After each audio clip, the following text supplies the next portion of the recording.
Hi there, Elise Dewsberry here. I'm the Artistic Director of New Musicals, Inc. And this is the beginning of the 8th year of my monthly vlogs on the topic of how to get no feedback from Elise. This is, in fact, my 84th vlog. If you want to see more of them, there is a playlist on YouTube, and you can, in the comments on this particular, on the video itself, you should be able to click through to a page where my video blog lives that has a spot where you can fill out a form and get on my mailing list. I hope you'll consider doing that to stay up to date with everything that's happening. Now, for the beginning of this new season, I thought that some of you may have noticed that our executive director here at New Musicals Inc., Scott Guy, over the last several months, released a multi-part series of the work that he had been doing to check out some of the tools available in AI and see how they might be able to be used in all of the different aspects of developing a new musical. And he entitled that series, Can AI Write a Musical? The final episode was an actual 15-minute musical that was basically written by artificial intelligence. The story, the dialogue, the lyrics, the music, and even at the end of the day, performed by AI, both the dialogue, the stage directions, and the singing. So I thought it might be really interesting to start off this year by treating that little musical as if someone had submitted it to me for feedback through my regular process. So in this particular vlog, what I'm going to do is I'm going to do an overview evaluation of that 15-minute musical. That's my entry level of feedback, where I read the work and jot down some notes and then do a short recap, short-ish, 20 to 30 minutes of my overview impressions of the musical. Now, I'm also going to make a separate longer video where I do my detailed analysis, which is the level of feedback where I go into greater detail. And I'll make sure to put a link to the musical itself if you want to listen to see that. It might, hopefully a lot of the feedback that I'm doing will still make sense even if you haven't heard the musical, but if you want to go check it out, it will make it more interesting, I hope. And I'll also put a link to my longer detailed analysis, which I'm not going to release as a vlog, but it will still be available. And so I'll put a link there.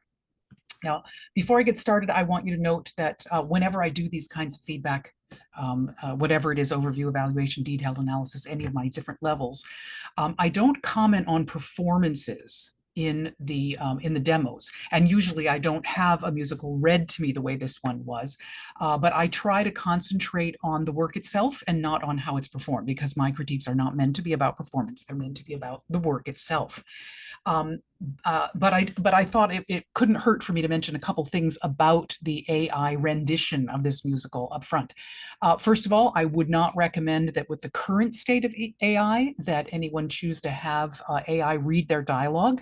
I think you'll agree with me that it's a little lackluster and doesn't really do justice to the dialogue and doesn't give a sense of what could happen in the hands of really good actors. So I'm always fine in feedback with just reading the script, and I can imagine in my head the best possible actors. I don't need to hear it read. If for some reason you want someone to hear it read, I wouldn't recommend AI in its current state. That being said, with the demos themselves, I do want to say that I think AI is a pretty amazing tool for early demos, because of course you're still experimenting, you're not sure what's going to survive the next revision. So to invest the time and the money into demoing with real performers, it's a little bit difficult. And so sometimes you might want to put that step off a little bit. And I think AI is pretty good at that. The voices are pretty awesome, and they will accurately sing exactly what you've written.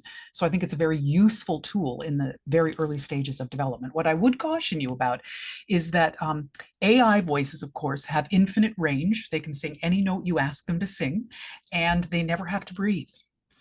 Neither of those things are true about human beings. And so you want to caution yourself to make sure that you're actually writing songs that actual humans could conceivably sing.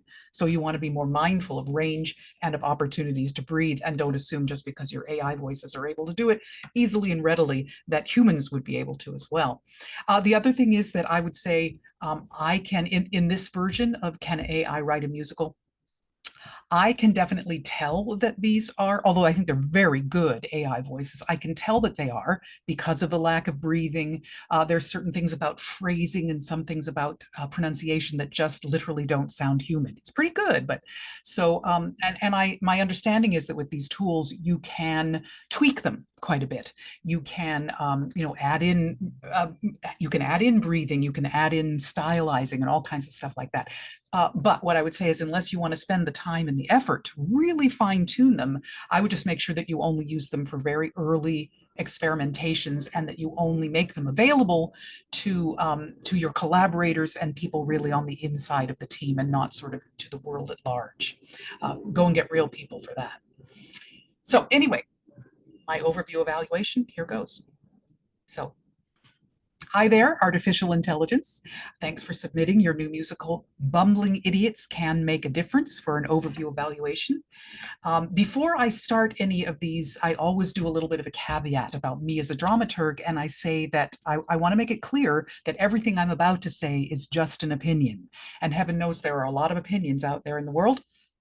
I do like to think that my opinion is reasonably well informed and that it is intended to be constructive as opposed to destructive, but it is still just an opinion. So I always want you to know that that whatever you hear from me, if it rings true, if it's resonant, if it excites you and makes you, think that, oh, that could really work, or that's a great idea, or, oh yeah, that's really true, I need to fix that, or, oh darn, I thought I could get away with that, then by all means use that material.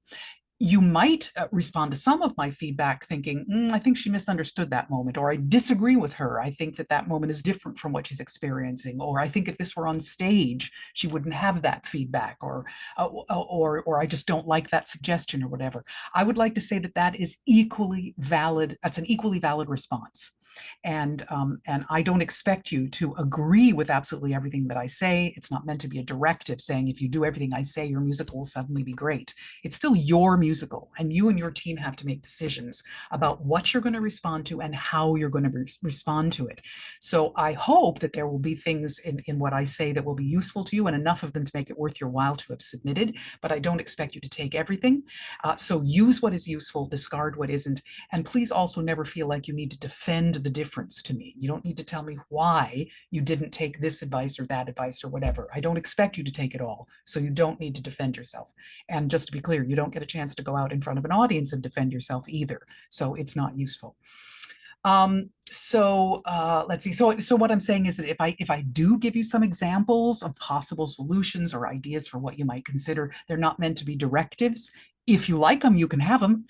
If you don't, you can throw them away. If you want to come up with your own solution, that's great. I'm giving them with the idea that they will stimulate you to think a little bit more deeply about the choices that you've made and make sure that the story you're telling is as strong and as clear and dramatic as it could possibly be. That is my intention. Your story, okay? All right, so moving on, I've now had a chance to read through your musical, listen to all of your demo songs, and jot down a bunch of notes. And now I'm going to yak at you for, 20 to 30 minutes, something like that. These are just my overview thoughts. This is how I get started. For the detailed analysis, I go into a lot more detail. I'll do a separate video for that, but right now this is the overview. So what I do is I read everything.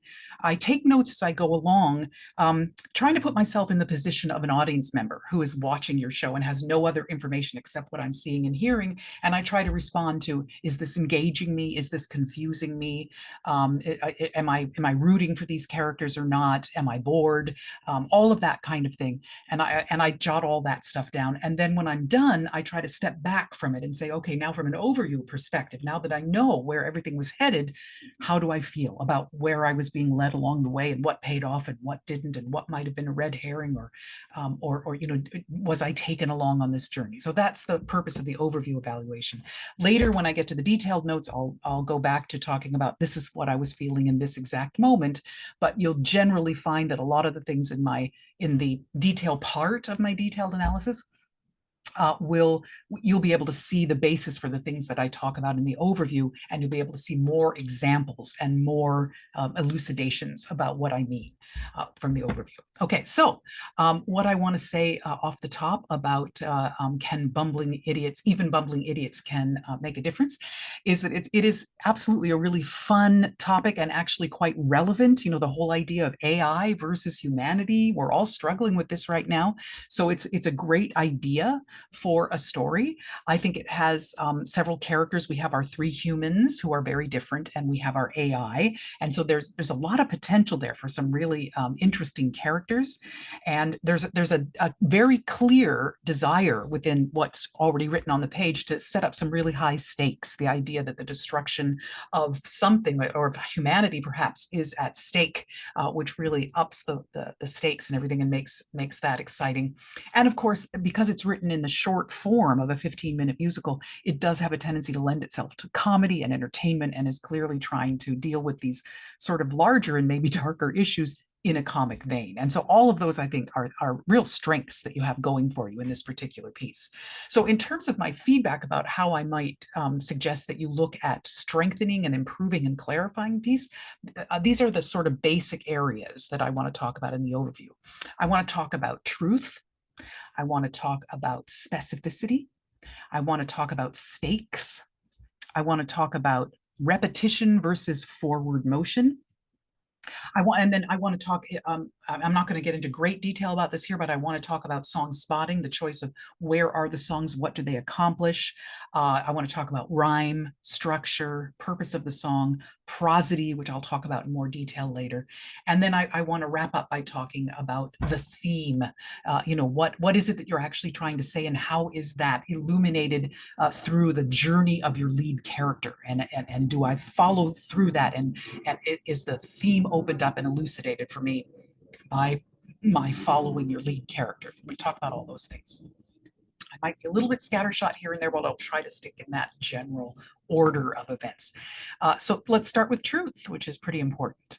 I think that it is absolutely vital that everything that happens in your musical is true to the characters in the moment. That seems simple to say, but sometimes we sacrifice truth for comedy. Sometimes we sacrifice truth because we're not necessarily paying exact attention. We're just trying to get different parts of the story told. And so I'm always going to say, go back to the truth and make sure that absolutely everything that happens in your story is absolutely true to the basic through line of your story, that it tracks, that it makes logical sense. There aren't logical flaws of us going, wait a minute, what didn't she just say? And that it sounds true to the character themselves. Is this something this character would say? I think those things are really important. It's tied very closely into consistency, because I do believe that I think you can do anything. You can write a show about, talking AIs. You can write a show about, non-human characters. You can write fantasy and sci-fi and serious drama and comedy and romance and whatever you want. And the universe that you're writing about can be whatever you want it to be. What's important to me is that you know what that universe is, you know what the rules of that universe are, and then you stick to them. You're consistent and you're true to the world you set up. No matter how wild and wacky that world may be, you need to be consistent within the world that you have established. So I think let's sort of talk about a few different areas where I think you could look at can you get more truth into this story? One is the whole idea from your title of who are these bumbling idiots, and are they actually bumbling? There are spots along the way where the title tells us that they're bumbling. There are spots along the way where in lyrics they say that they're bumbling, and they say at the end of the day that even bumbling idiots can save the world. So it's clearly something that's important to you in the storytelling. There are a few things that sort of rub up against that and make me question the truth of it. For example, there's a spot fairly early on when Mark and Tim are explaining the whole situation to Sarah and telling her what they need to do. And Sarah says that she's having problems understanding it, but she's really going to try, and they're sort of clarifying it for her.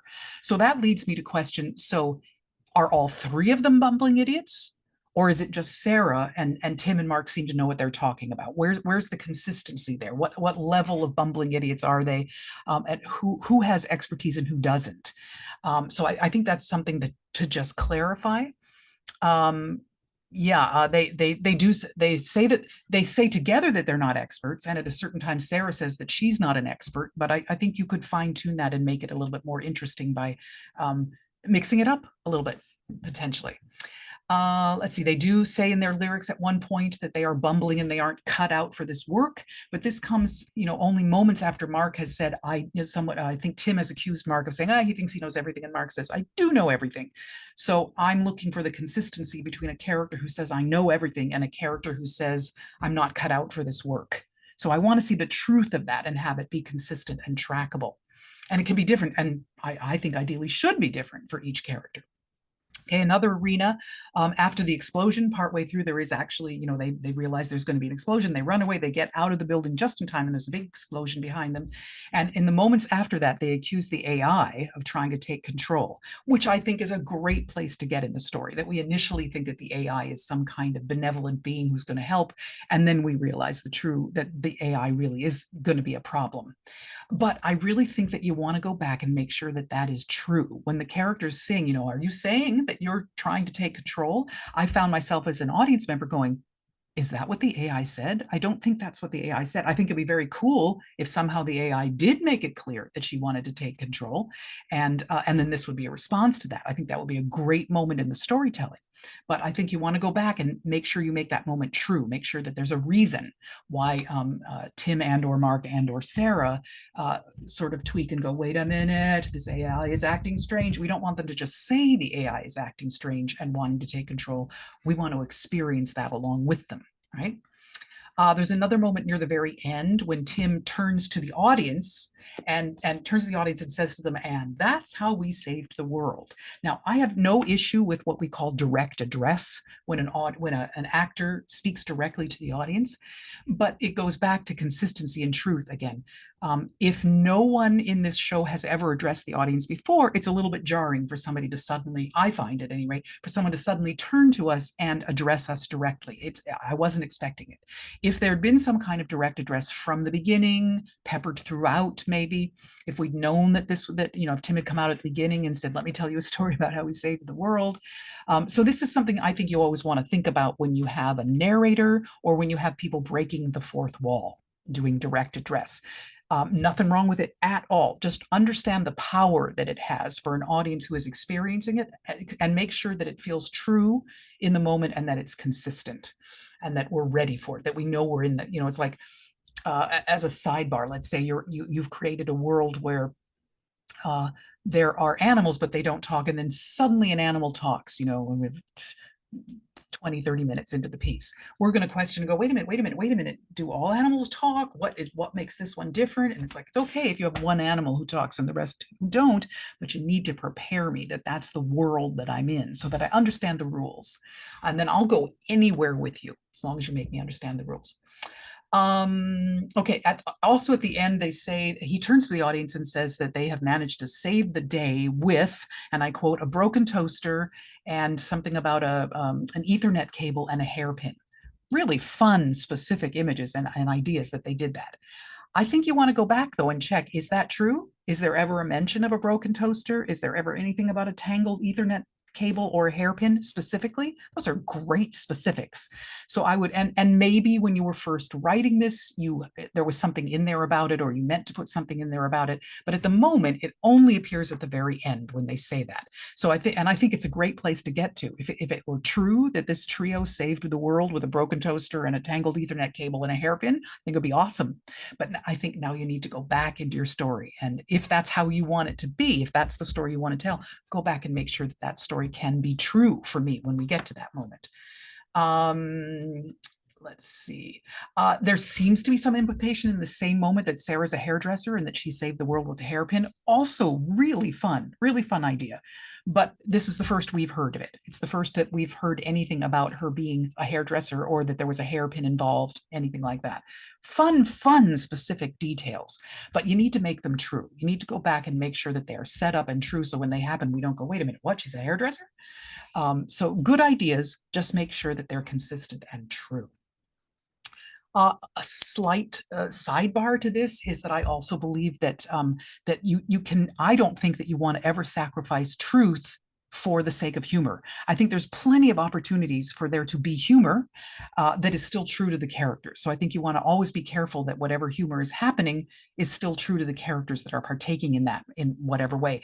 I have an example for the overview to give you on that. There's a moment when Mark says, I referred to this a moment ago. Tim says, "Oh, he thinks he knows everything," and Mark says, "Oh, I do know everything except how to properly use an emoji," which is an interesting idea. But immediately I wonder, if he's a know-it-all who thinks he knows everything, why would he bring up his area of lack? Why would he say that he's not the one, that he doesn't know how to use an emoji?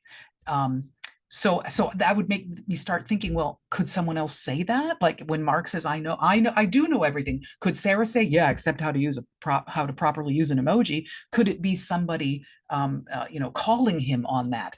Or if it's him saying it, why is he saying it? Is he saying it because it's caused a problem earlier? Does he care about the proper use of emojis?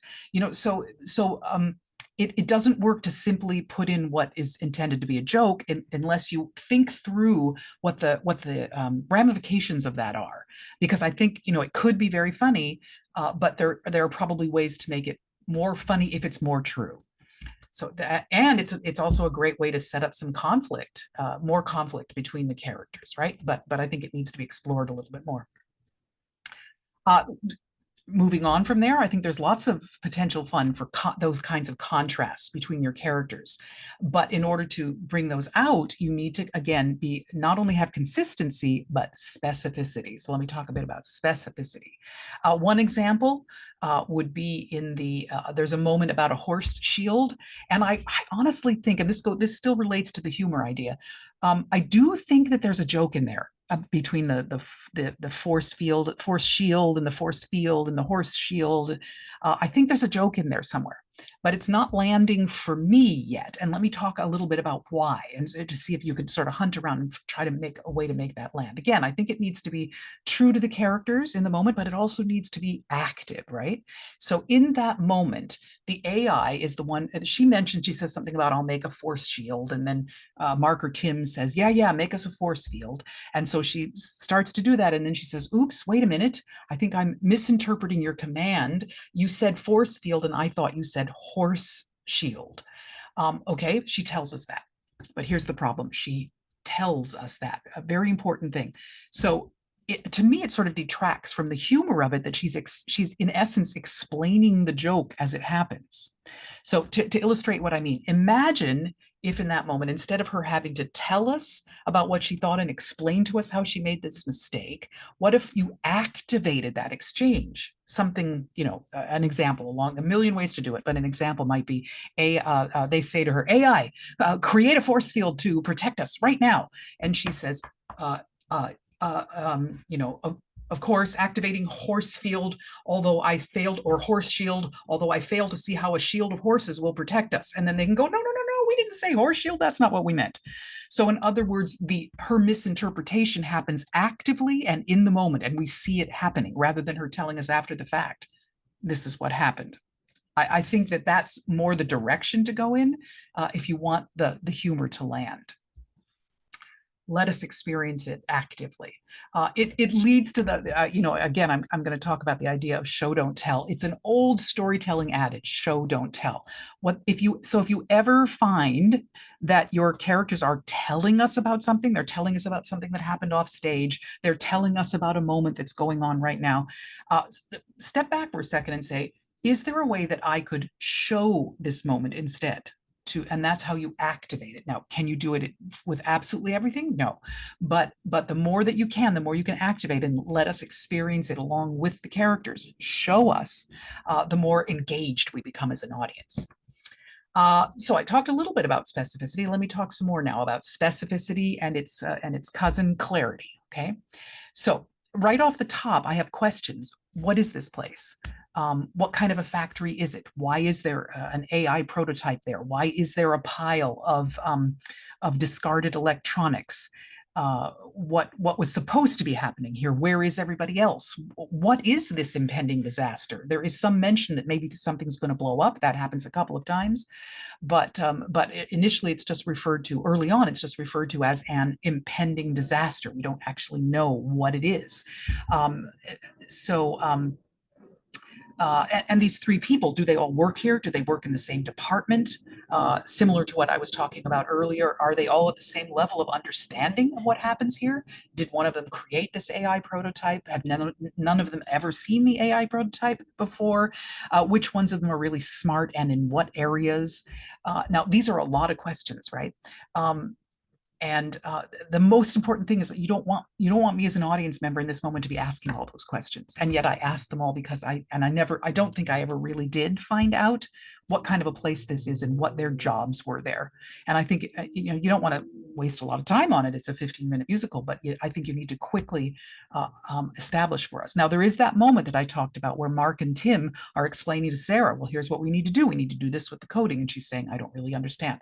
So it's extremely useful in this instance. Very good idea that you've used here of having someone who doesn't know what's going on, who needs to have it explained to her by someone who does. That's extremely useful for a book writer in getting exposition into the room, to have someone who doesn't know what's going on, right? And so that works very well. However, there are so many other moments in the show where the three of them are treated as an equal group. They're all three bumbling idiots. So that's not consistent with the idea that two of them know what's going on and are arguing about how to do it, and the other one doesn't understand it, which I would argue is a more interesting dynamic.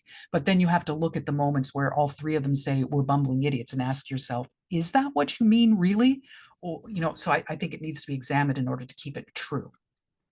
One of the things that I often recommend to people that you can do for that kind of specificity and clarity and truth is to pick a particular character in your show, let's say Mark, and read through your whole show only reading Mark's lines and say to yourself, is Mark consistent? Is Mark's behavior, Mark's vocabulary, Mark's way of expressing himself, is it consistent throughout, and is he tracking? Is he making sense? And then, and change, and is it clear that this must be Mark talking? If I were to pull this sentence out of the script, would I know that this is Mark talking? And you can do that for Mark, and then, do it for Tim, and then do it for Sarah, and then do it for the AI. And that's one way to make sure, because oftentimes I find that when you're writing the whole story, you're looking at the big picture, and it isn't always easy to get to, or let's say it is easy to mistakenly give someone a line that an actor may later say, well, wait a minute, I said this before, why would I say this now? Actors are very useful in that arena. So this gives you the opportunity to be the actor and experience that moment and say, oh, wait a minute, I said a moment ago that I didn't know what was going on. Oh, no, I said a moment ago that I know everything. So how can I now say that I'm not cut out for this and I don't know what's going on? So that's a really good exercise to do.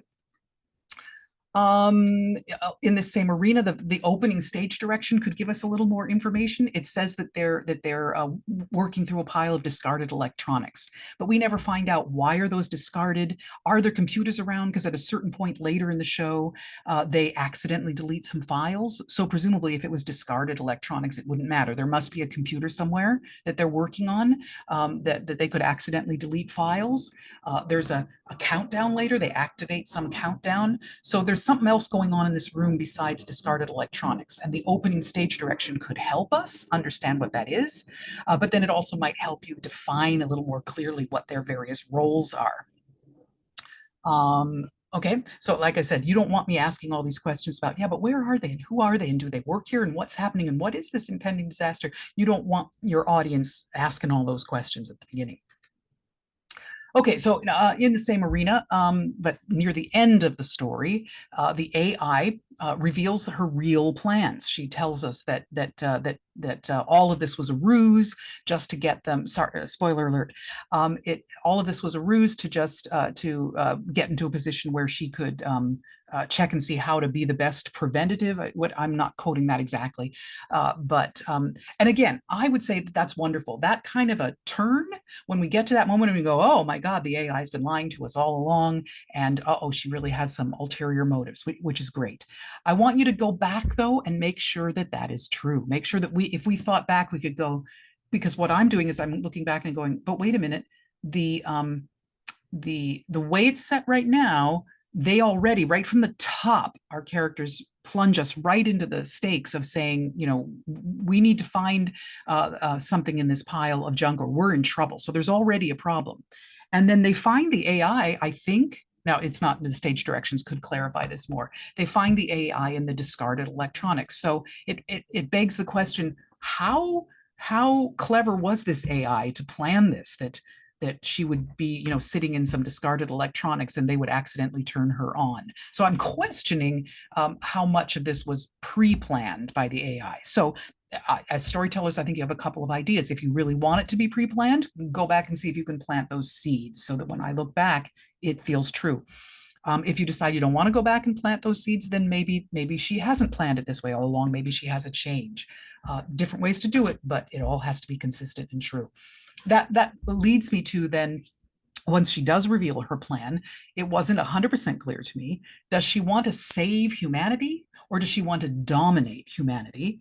Or are there some nuances in there? Like, does she feel like she needs to sacrifice these 3 humans that we're with in order to save the rest of humanity? That's an interesting idea, but that isn't exactly clear. You're not really saying that, but I was having a hard time reconciling her because she talks about how she set all this up so she could be a proper preventative force. How does she then extrapolate that into, and therefore I have to kill you to save humanity, or maybe I intend to kill all of humanity?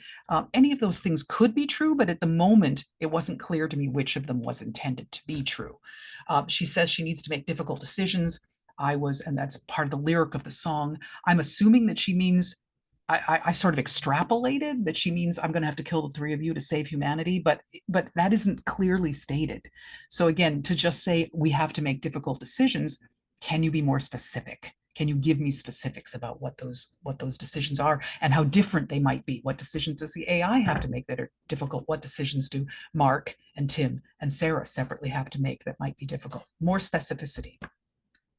Okay, so I talked a little bit about stakes and conflict. Let me talk about that a little bit more. You want to, of course, always be clear about exactly what is at stake, and you want to keep the tension rising. So we're always very aware that's, drama is conflict. That's what keeps us engaged and interested in a piece. And I think you start out really, really well. Almost the first thing we hear is one of them saying, we need to find some useful parts or we'll be up a creek without a paddle. It's very clear there's a problem that needs to be solved. That's a great way to just lead us right into the conflict. Unfortunately, and I don't mind that I don't know right at that very moment what he means, in what way will they be up a creek without a paddle, and what are they looking for?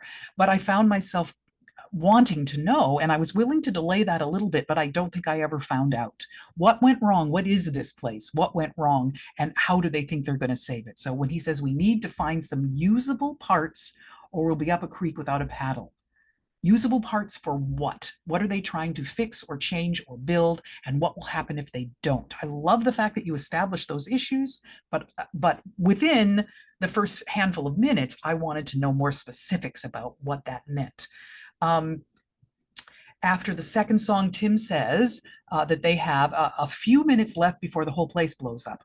Fantastic. I mean, that's a great conflict. The whole place is going to blow up. But he didn't just learn that, did he? He doesn't, it isn't delivered as if he just learned it. So if he knew it at the top of the show, for the one to say, if we don't find usable parts, we'll be up a creek without a paddle, is not quite as strong as if we don't find something within the next few minutes, this whole place is going to blow up. That's pretty serious. So again, I would say either, don't bury the lead. Start out right away with, oh my God, this place is going to blow up in 15 minutes, which could be a really fun way to start a 15-minute show. It's like, whoa, if we don't do this now, the whole place is going to blow up in 15 minutes. If you don't want to do that, if you want to start with just, we need to find usable parts or we'll be up a creek without a paddle, then can you create a moment in which, who is it? Tim says it. Can you find a moment in which Tim discovers this in this moment and realizes, oh my God, this is worse than we thought. It's a bomb. This whole place is going to blow up. Is it a discovery that escalates the tension? So it can work either way. But I don't think it can work to start out saying that we're going to be up a creek without a paddle and later say the place is going to blow up without clarifying when did they figure that out. But a ticking clock is always a great thing to do. And then once you've set those stakes, we really need to stay aware of them all the way through. There's a moment in which the AI says, they have activated the self-destruct sequence and they have 2 minutes to evacuate. Again, really important, but how is that different from we have a few minutes before this whole place blows up? Was that not the self-destruct sequence? Is this something different? Did they have 2 days before and now they only have 2 minutes? What's the change? What has changed here? It feels like the same thing. It feels like that destruct sequence was already activated. So can you go back and find the truth there? Is this something new? What was the problem before? How is this new? Maybe they had already activated the self-destruct, but in trying to turn it off, they jumped forward and they had 20 minutes and now they only have 5. What is different about this moment? You need to escalate the tension. It can't just be the same tension, right? Let's see. Okay, so I'll talk a little bit about repetition versus forward motion. Okay, with some examples of that. After the explosion happens, AI suggests that they need to set up a force field. But the fact of the matter is, if you back up to before the song, they were having the exact same discussion. We'll set up a force field, force shield, all that kind of stuff. So we're back in the same moment that we were in before the song started. And again, that might just be, maybe you just need to clean up the draft a little bit, and that was a mistake. But once we've moved forward, for her to say, okay, now we need to set up a force field, is, well, haven't we already been there? It feels static. It feels like we haven't moved forward. So we're getting repetition instead of forward motion. Some of the songs are there's that aspect happening of repetition without forward motion. What is happening with some of the songs, I'll talk about this in a bit more detail in a moment. They are tending to, we have a scene that tells us a certain story, and then the lyrics of the song retell what just happened. And I think that is a wasted opportunity, a missed opportunity for what a song can do, the power of what a song can bring us. So the kind of thing I would recommend is, could you start the song sooner? Could you take out some of the specifics in the scene and get them into the song? Could you make sure that the song is what's accomplishing these things and that we aren't just hearing about things that we already know within the song? Most importantly, is there something, have things changed by the end of the song? Are we in a different place from where we were at the beginning? And a test for that can be, if you were to remove that lyric, would someone reading the script be confused and say, wait a minute, what just happened? I don't understand. If not, if all the ground has already been covered and the lyric could be removed without causing problems with the story, then I think you want to go back and figure out, am I really making use, why is this a musical? Am I making use of the power of what a song can do? Let me talk a little bit more about songs. I wanted to say that I thought that there are quite a few instances of some really fun 3-part harmony for Sarah and Mark and Tim. And then by the time we get to the end, there's some nice 4-part harmony when they're all together in the finale. And I love that. I love harmony. So I was really enjoying that. I thought that was great. I want to talk a little bit about rhyme. Okay, so I will admit that I am an advocate of pure rhyme or true rhyme, and so that what is being used here in some instances is slant rhyme or near rhyme. Now, I will admit that in the pop world, that is often, in fact, preferred, slant rhyme or near rhyme, and a pure rhyme is considered to be a little sort of, kitsch, a little sort of cheesy. But let me give a very short version of my lecture on why I advocate for pure rhyme and for good prosody, and I'll talk in a minute about what I mean by prosody. In a pop song, you put it on in the car when you're driving, you put it on in the background when you're doing some homework or your housework, or, and you can hear that same song a million times, sing it with your friends. Maybe it's years before you realize that you didn't always have the lyrics right. It doesn't really matter. And you want to have a repeating chorus because you want to sing along. The purpose of a pop song is different. In musical theater, I paid my money, I'm sitting in my seat, and I'm watching a story unfold before me. I'm a captive audience, and all I have is the information that I'm getting. So if the information starts to repeat and doesn't move forward and is static, I get bored. It's like, I heard that, been there, done that, and I want to move on. I want forward motion. So for my taste, the purpose in particular of a song in a musical is very different than the purpose of a pop song. And pure rhyme and prosody and development and progression are all things that help keep the song active and alive and moving forward. So take it or leave it. You can agree with me or not, but let me give just a couple of examples of the near and slant rhyme so you know what I'm talking about. I won't go into huge detail. So for instance, try and lives don't rhyme, right? Because it's not tries. Even if it was tries and lives, that V that's in lives it's not a pure rhyme, try and lives. Alive and alive is not a pure rhyme because they're the same word. That's what we call an identity. They're the same word, so they don't really qualify as rhyming. Work and jerks. That's pretty close because work and jerk rhyme, but work and jerks doesn't quite. So it doesn't hit our ears as a pure rhyme. Round and town, because one ends in a D and one ends in an N. Time and right don't rhyme. They're close, and therefore they're often very acceptable in pop, and you'll hear them in musical theater. So if you're happy with those, that's fine. I'm just trying to point them out to you so that you have to make a decision about whether you're okay with that or not. Buttons and nothing. That one's really far apart. If that was intended, maybe it wasn't intended. You'd have to go back to where that happens in the song and tell me, oh, for heaven's sake, Elise, I didn't mean that for that to be a rhyme. But if you did mean for buttons and nothing to be a rhyme, then I would say those aren't even close. Okay, let me talk a little about prosody. Prosody is the matching of the stresses and phrasing of the music with the stresses and phrasing of the lyric so that everything makes sense, right? So it is the musical equivalent of putting the emphasis on the right syllable. If an actor were to come out and say, well, I'm going to put the emphasis on the wrong syllable, we'd be like, wait a minute, come on, that's not how the word is pronounced. I can't follow you. I can't track what you're saying when you're mispronouncing words.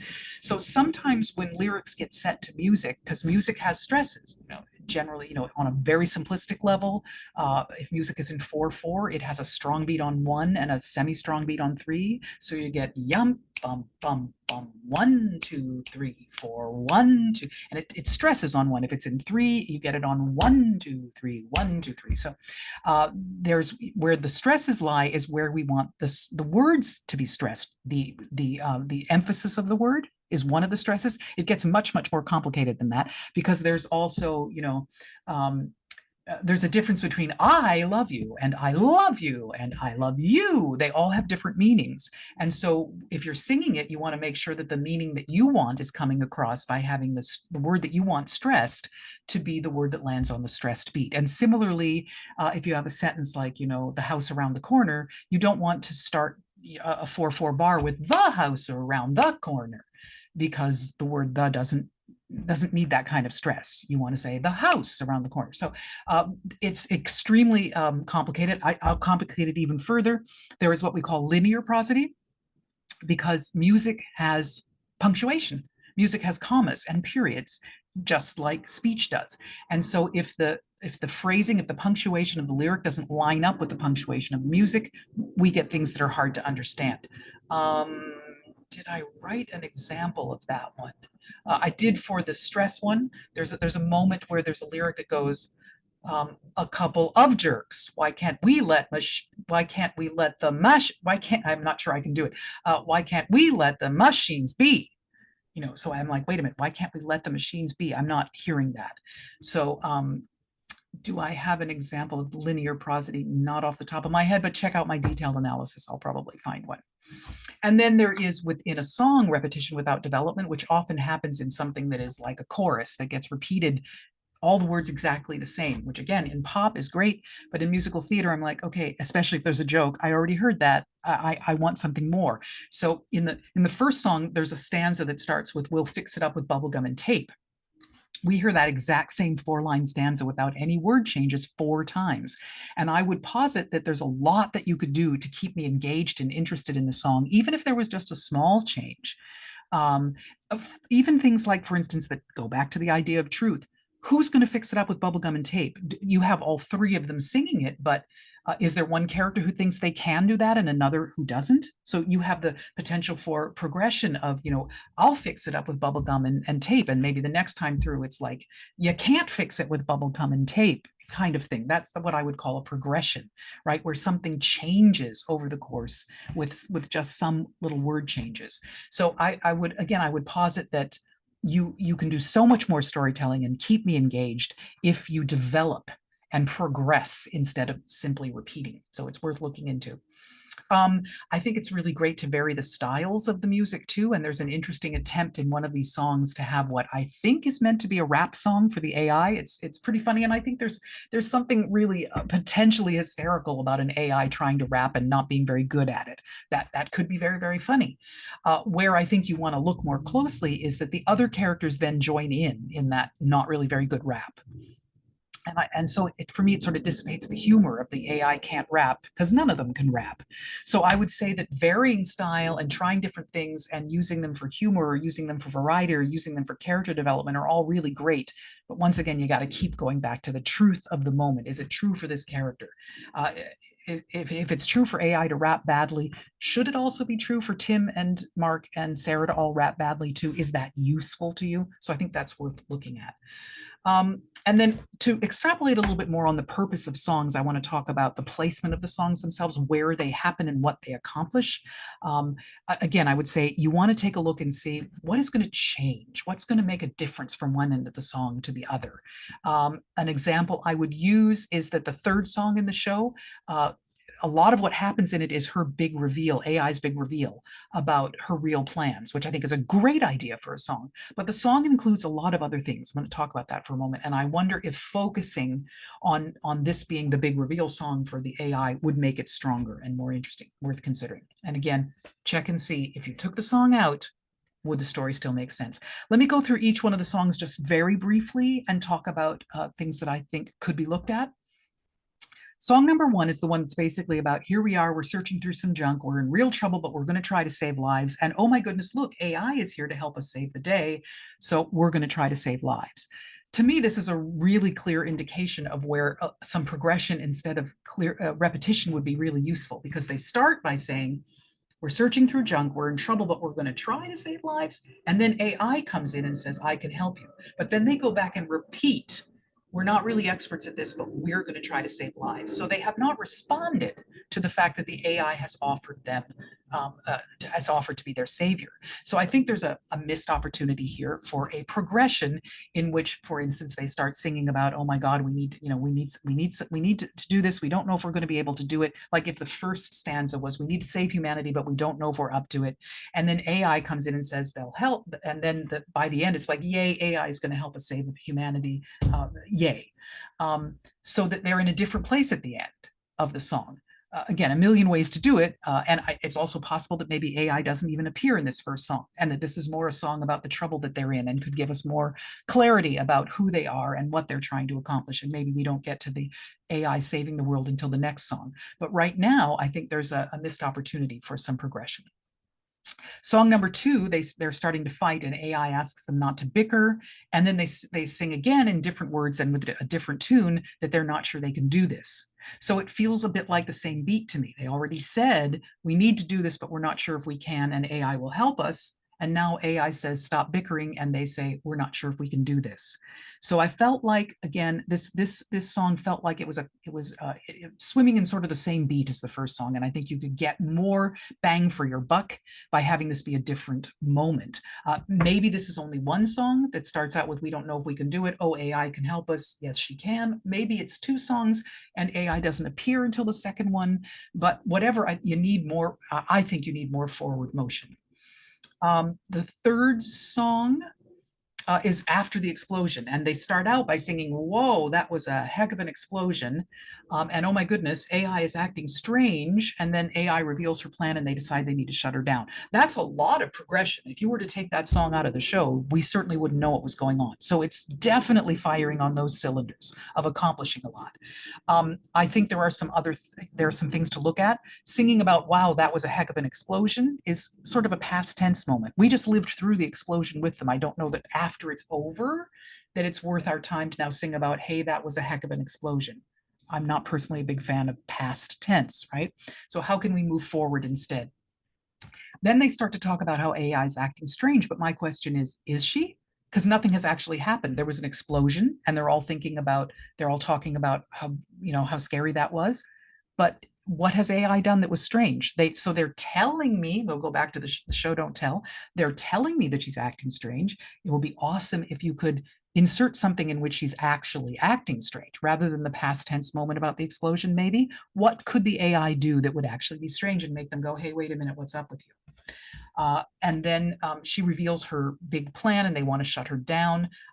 This is where I was saying, I think this song could have more focus. She could say something weird and they could say, wait a minute, what's happening with you? And she could say, aha, let me tell you. And then in the song explain, not tell, careful, don't tell. She can reveal that what her real plan is. And then the fourth song is the finale where they sing about, yay, we all saved the world. And it's always, of course, it's great to have a great finale where they're all happy they've accomplished something together and they're singing in four-part harmony, and it's awesome. But my question is, did we save the world? Because if you read the script, it certainly seems like it was AI who saved the world, and it didn't seem like our heroes were involved. And yet I sort of wish they were. And I'll talk about that a bit more too. Let me sort of wrap this up by talking about theme and your lead character's journey. So yes, a comedy is definitely just meant to entertain, but still, in order for us to be rooting for the lead character, they need to be on some kind of a journey. They need to learn something to keep us engaged along the way while we're laughing, right? In this story, I'm not sure that I could tell you 100% who is the lead of the story and what do they learn. Is it all three? Is it Sarah and Mark and Tim? It's not impossible, but it can be difficult to make a case for a group being your lead character, because it's a little bit, well, it's just not as interesting if they all three go on the same journey. They could, but it's not as interesting as it could be. I would make a case that I think AI is the one who has the most to learn, right? Because AI starts out, depending on how you decide, whether she's naive at first and then decides to take over humanity and then figures out humanity is actually worth something, or whether she had this ulterior motive all along, but somehow discovers that humanity is worth saving. That's quite the journey that she has to learn. So, there's real opportunity there for her to be the one, and for her to learn that humanity has a place and are worthy of being saved. That's fantastic. Now I would ask you, though, can you strengthen that idea and can you make it actually true? Because initially she says she's going to help, and then she accidentally triggers an explosion, and then she reveals her plan to save humanity that involves the difficult decision of sacrificing these three, right? But although that's not quite there, I'm not sure that that's exactly what's happening. Then when the song is over, she says, she announces, I must admit defeat. I found myself very confused. How did that happen? Clearly the intention, and I think it's a great intention, is AI learns something that makes her realize, you know what, humans really are worthwhile. And so therefore I'm going to admit defeat and let you live. But what is that? What do Tim and Sarah and Mark do that make the AI realize that? This is the biggest beat that I think is missing from your show at the moment and could just make all the difference in the world. What do they do that makes AI go, you know what? Humans are worthwhile. And ideally, it should be something very human that only a human could do. It's not about figuring out code. It's not about, it's not about something electronic, right? It's, do they help each other after the explosion? She realizes how, how empathetic they are. Maybe the AI wants to leave someone behind, but they go back to get someone. I don't know. There's a million ways to do it. But again, can you show me how and when the AI makes this discovery instead of just having her state it after the fact? Such a good place to get in storytelling, but how can you activate that?